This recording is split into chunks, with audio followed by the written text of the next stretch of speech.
Morning, it's your Mr. Spinsey, your stat sensei, and we're going to run the final scenario on paired t-test. And this is a 2007 problem 4 AP stats question.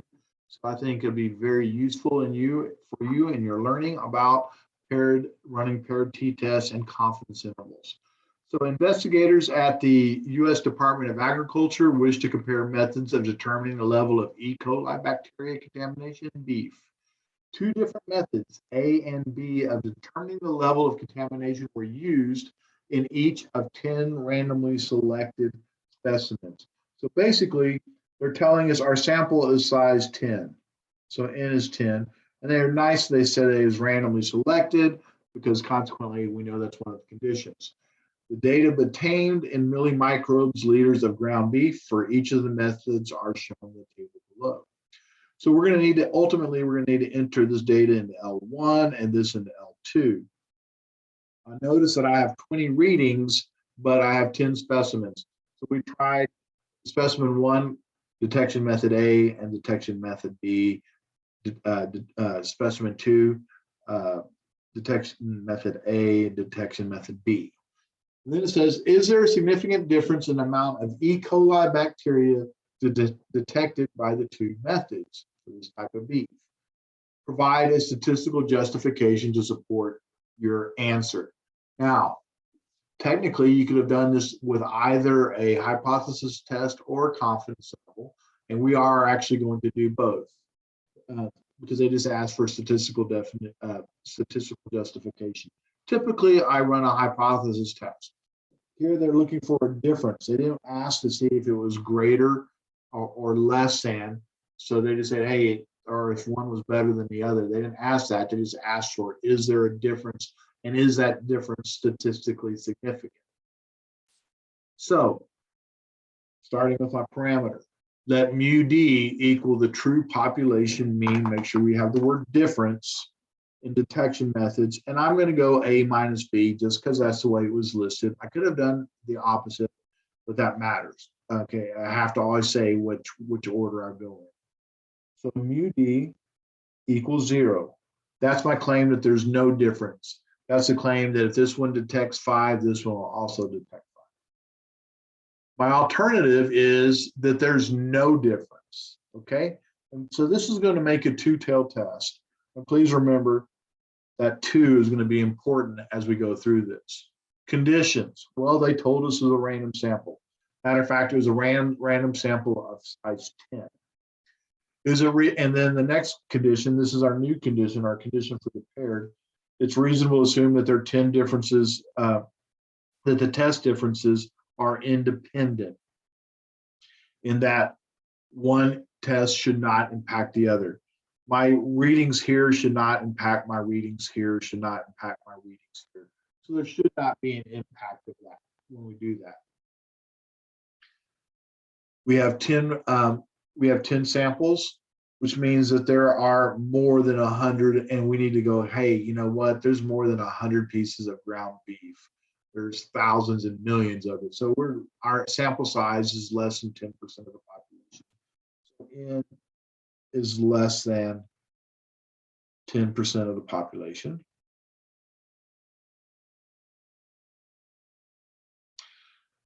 Our box plot, well, I have to create that. So how do we create that? Well, we first start off by entering that data into L1 and L2, which I've already done. So there's my data. It's in L1 and L2. So I went to stat edit and did that. But we're looking for all the individual differences. So technically I need to subtract all of these. Well, I can go to the top of L3 and highlight L3 and go second 1 minus second 2. And that'll do all the subtraction for me, which is really nice. And then I can go ahead and create my box plot. Well, check your y equals every time. Make sure that there's nothing going on there because that messes things up. So then I'm going to go second followed by stat plot. Make sure stat plots 2 and 3 are off. That can create issues for you. And you want stat plot 1 on. All right, so arrow to the left and press enter. Drop down, and we're going to arrow across until we get to the box plot that shows outliers, because that's the one we want.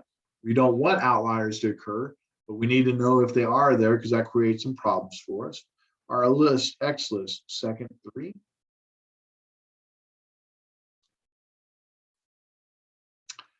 And at that point, we can go, once we have this, we can press zoom followed by 9. And I look at that and I have no outliers, not extremely skewed. It's a little bit skewed, but not excessively skewed. So you can say the box plot is reasonably symmetric with no outliers, or the box plot is not excessively skewed and there's no outliers. The distribution is normal enough or approximately normal. My label is the difference in E. coli A minus B. And it's really the difference in detected, but regardless, that's what it is. Well, to run the test, we're going to need to write down our equation, which is T equals X bar D minus mu D. Then it's the standard deviation divided by the root of N. We know the sample size is 14. Our sample size is 10. We know our mean difference is 0. We get that from our claim up here. But these values I need to still calculate. And there are a couple ways to get there. I can go stat calc, one variable statistics. My data is in L3, so second 3. And press enter. And there's my X bar 0.29. There's my standard deviation. And also, if I scroll down, I can get all my box plot information as well. Okay.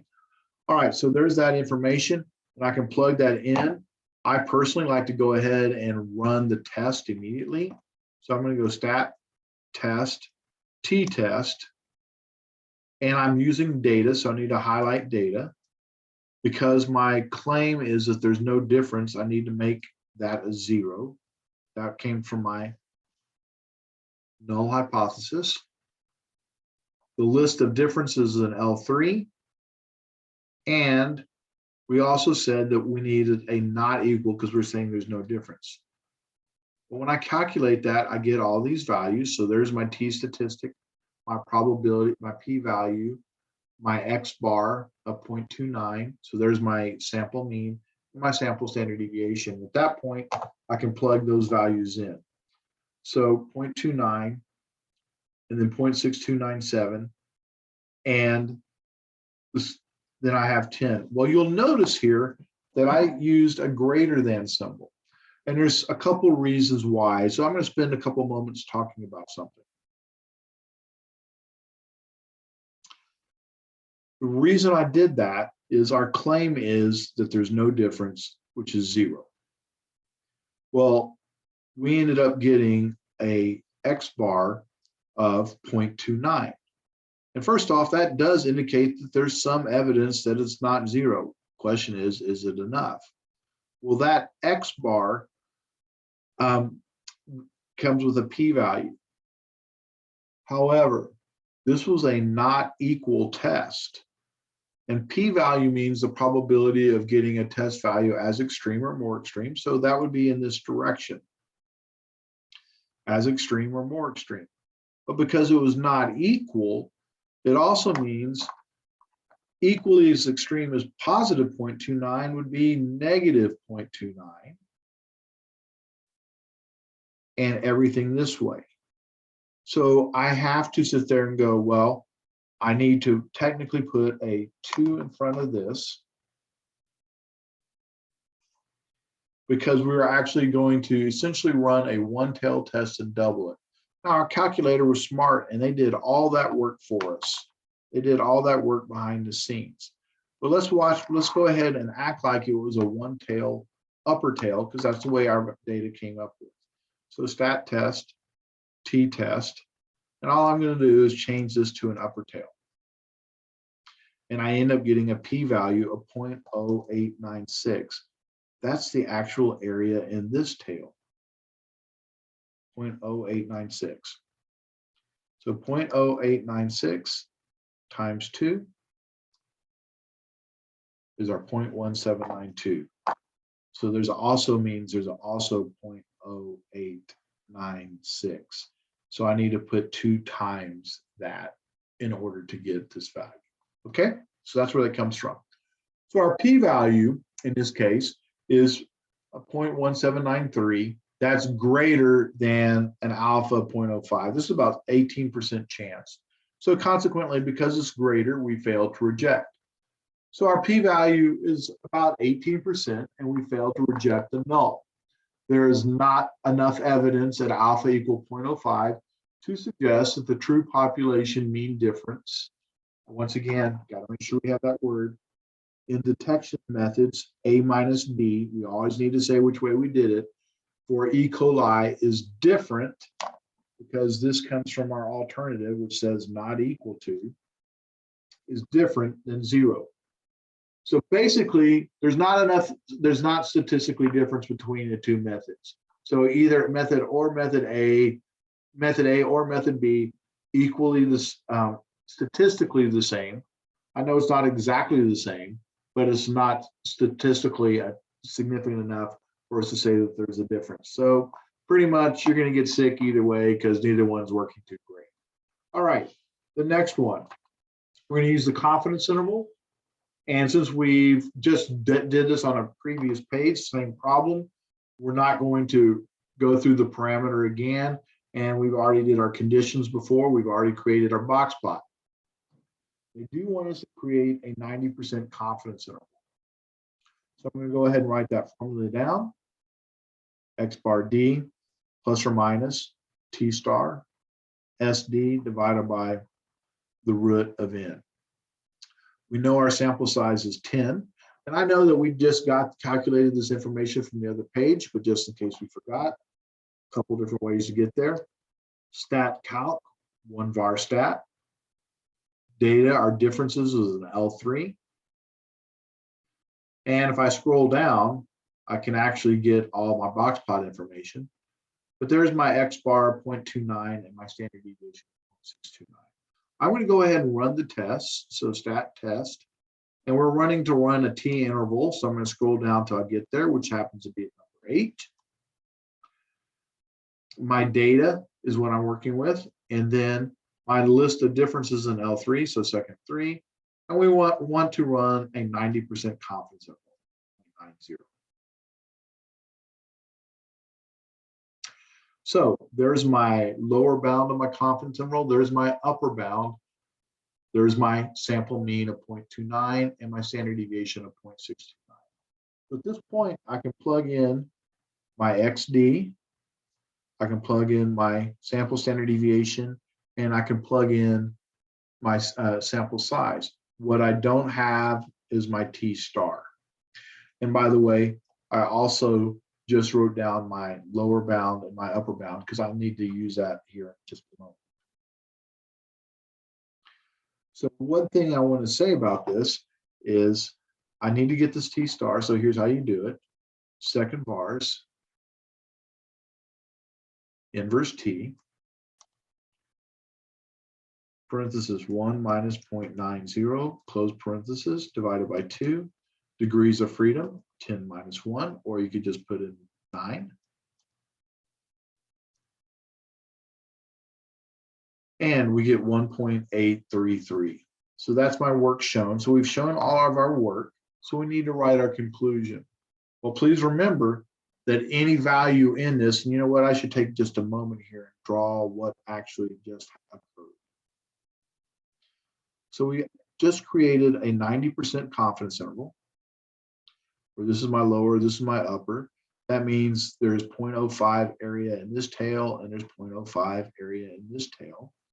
It's always going to be centered on our X bar, and our X bar in this case happens to be, so X bar, this is going to be centered on 0.29 with a lower bound of negative 0.075 and an upper bound of 0.655. Please remember, any value between these two numbers is plausible. So anything lower than this, not plausible. Anything above this, not considered plausible. All right, so anything in there. So consequently, 0 is plausible. So we're 90% confident the true population mean difference in detection methods for E. coli A minus B lies within this interval. In repeated sampling, we expect that this method will capture the true mean difference in detection methods 90% of the time. And we'll note that 0 lies in the interval. Well, 0 would mean that there was no difference, which means 0 is plausible, which means we're unable to determine whether or not there A or B is better. We have no way of knowing. Now, just backing up just a moment, we did A minus B. So if A had been bigger, all right, if A had detected more, that means my lower bound would have been positive and my upper bound would have been positive if A had been better. And if that hadn't been the case, we go, hey, A worked better than B. On the other hand, if B had worked better, then A minus B, this number would have been larger than this number, and my lower bound would have been negative, and my upper bound would have been negative, in which case we would have said B worked better.